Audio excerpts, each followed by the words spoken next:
दोस्तों ये खबर मध्य प्रदेश के कटनी जिले से सामने आई है। यहाँ पे जैसे ही एक 14 साल का बच्चा फ्रिज का दरवाजा खोलता है कि तभी फ्रिज ब्लास्ट हो जाता है, जिसकी वजह से बच्चा बुरी तरह से घायल हो जाता है और उसके चेहरे की 108 हड्डियां टूट जाती हैं।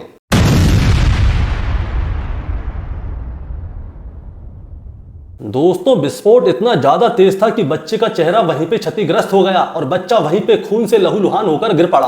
और जैसे ही इस बच्चे की मां ने धमाके की आवाज सुनी तो वो बच्चे के पास देखने के लिए गई और उसने जैसे ही बच्चे को देखा तो उसके होश उड़ गए। बच्चे की हालत ज्यादा गंभीर होने की वजह से उस बच्चे को आनन फानन में शहर के ही एक प्राइवेट हॉस्पिटल में भर्ती कराया जाता है, लेकिन बच्चे की हालत ज्यादा गंभीर थी। इसकी वजह से डॉक्टरों ने उसे तुरंत ही जबलपुर रेफर कर दिया।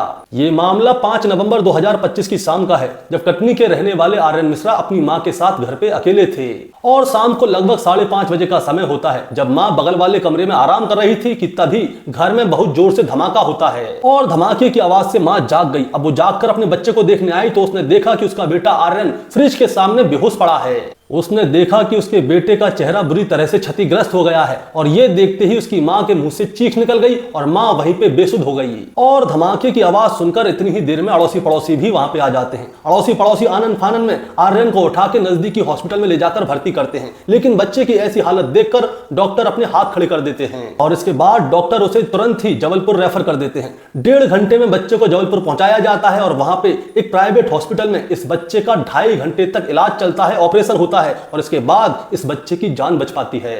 डॉक्टर के अनुसार आर्यन के चेहरे की 108 हड्डियां क्रैक हो चुकी थी। उसके नाक, उसके मुंह और उसके जबड़े की हड्डियां टूट चुकी थीं। साथ ही त्वचा फट गई थी। ब्लड को रोकना और चेहरे को फिर से पहले जैसा बनाना बहुत ही चुनौतीपूर्ण काम था। टीम ने प्लेट से लगा के टूटी हुई हड्डियों को जोड़ा और जैसे तैसे करके खून को बहने से रोका। इसके बाद बच्चे को वेंटिलेटर पर रखा गया और 4 दिन की देखभाल के बाद आखिरकार अब बच्चे की हालत में सुधार दिखाई दे रहा है। अब डॉक्टर का कहना है कि फिलहाल आर्यन को वेंटिलेटर से हटा दिया गया है और आर्यन धीरे धीरे करके बोलने की स्थिति में आ रहा है। फिलहाल उसे सामान्य आहार दिया जा रहा है और धीरे धीरे करके वो कुछ ही दिनों में पहले की तरह बोलने लगेगा।